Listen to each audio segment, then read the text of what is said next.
Oke, kita mulai. Bismillahirrahmanirrahim. Ya. Wahtujja najasatil bauli, ya. Hujahnya, ya, najisnya baul, ya. Najisnya baul, najisnya air kencingnya manusia bihadisil aqrabi. Ya, jadi berdasarkan hadisnya orang Aqrabi, orang Arab Badui, Pak. Orang Arab Badui ini orang-orang yang hidup di gurun, dia selalu berkelana, Pak. Ini orang Arab Badui.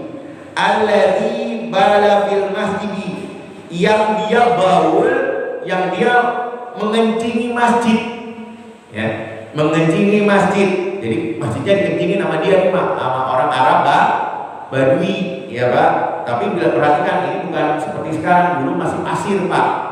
Dulu masih pasir, jadi sholatnya bukan seperti kita di sini.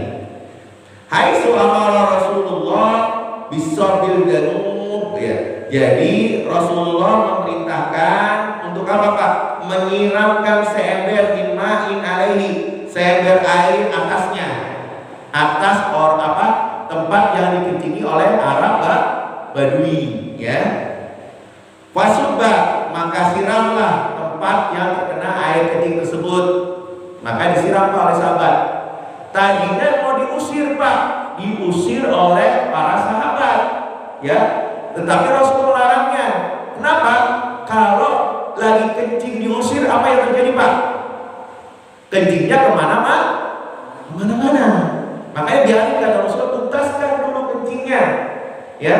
Tuntaskan dulu kencingnya, baru nanti disiram. Nah, seperti itu loh, Pak, ya.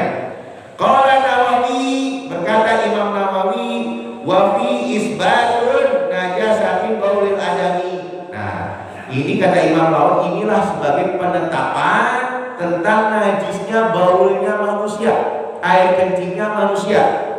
Jadi pendapat Imam Syafi'i mengatakan inilah hadis ini yang menjadi dasar penetapan bahwa kencing manusia dianggap najis. Gitu. Wa huwa majmu'un alaihi, dan ini dihukumi ijma. Kalau ijma itu, Pak, kesepakatan para ulama, dan ulama seluruh mazhab. Mau mazhab Abu Hanifah kah, mau mazhab Maliki lah, Syafi'i, Hambali, semuanya sepakat, namanya ijma, Pak. Ya, dasar hukum yang ketiga setelah Al-Qur'an dan Sunnah. Maka hukum yang ketiga adalah ijma ulama, kesepakatan seluruh ulama, dan tidak ada satupun ulama yang menyatakan bahwa baulnya manusia, air kencing manusia itu tidak najis. Semuanya dihukumi najis, mau mazhab apapun, Pak. Jadi air kencing itu hukumannya najis karena ijma.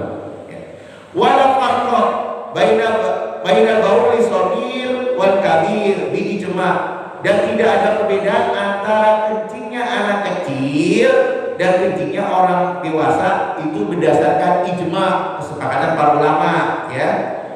Ya. Naam yakfil fil bauli shaghir nadhu, tapi memang nanti kita bahas, Pak. Setelah ini kita bahas tentang kencingnya anak kecil, terutama bayi yang belum mendapatkan makanan, yang hanya baru susu ibunya. Nah, itu beda lagi, ya. Di sini dikatakan memang benar bahwa cukup untuk baul anak kecil, terutama bayi yang belum makan, itu dipercikan. Makanya dalam mazhab Syafi'i, Pak, ya, nah di situ ada najis yang paling ringan, mukhaffafah. Nah, ini najisnya anak kecil atau bayi yang belum makan, Pak. Dia hanya disusui ibunya. Itu laki-laki, kalau perempuan tidak. Nah, itu nanti kita bahas setelah selesai ini kita bahas, ya, mungkin hari Rabu tentang najisnya atau kenajisan, tentang bagaimana najisnya najis atau tidak bagi anak-anak yang belum mendapatkan makan. Nah, itu nanti dalam mazhab Imam Syafi'i kita itu najis yang paling ringan karena cukup dipercikan. Nah, ya seperti itu ya, Pak. Itu dalil ya menurut Imam Nawawi, dalilnya bahwa kencing manusia itu dihukumi najis, ya. Kemudian ada lagi nih, Pak, wahtujja lahu, yang hujahnya juga di hadis Ibnu Abbas, berdasarkan hadis dari Ibnu Abbas atau Abdullah bin Abbas radhiyallahu anhu, semoga Allah meridhai keduanya, yaitu Ibnu Abbas dan ayahnya Abbas bin Abdul Muttalib. annahu alaihi salatu wassalam marrah, bahwa Rasulullah SAW marrah melewati biqabraini, dua kubur Pak, dua kuburan. Faqala, maka bersabda Rasul, innahuma yu'adzibani, bahwa dua orang yang ada di dalam kubur ini sedang diazab. Nah Pak, tadi siksa kubur itu ada Pak, sebagaimana yang kita ngaji ya, mungkin hari Sabtu ya, paham tuh Pak, bahwa Ustaz Nusron mengatakan bahwa siksa kubur itu ada ya. Kita sebelum sampai kita disiksa neraka, ada siksa kubur dulu Pak. Kemudian mereka disiksa dengan siksa yang berat Pak, ya, siksa yang berat. Amma ahaduna fakana yamsi bin namimah, satu orang yang disiksa di kubur itu karena namimah Pak, suka ngomongin orang lain, adu domba ya. Nah ini Pak, hati-hati Pak, namimah aja dihukum dengan apa? Dengan siksa kubur ya. Ngomongin orang lain walaupun itu benar Pak, nggak boleh Pak.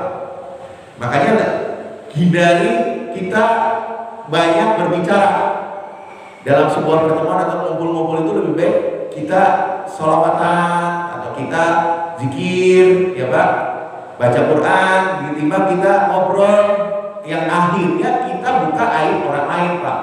Nah itu termasuk namimah. Hati-hati Pak.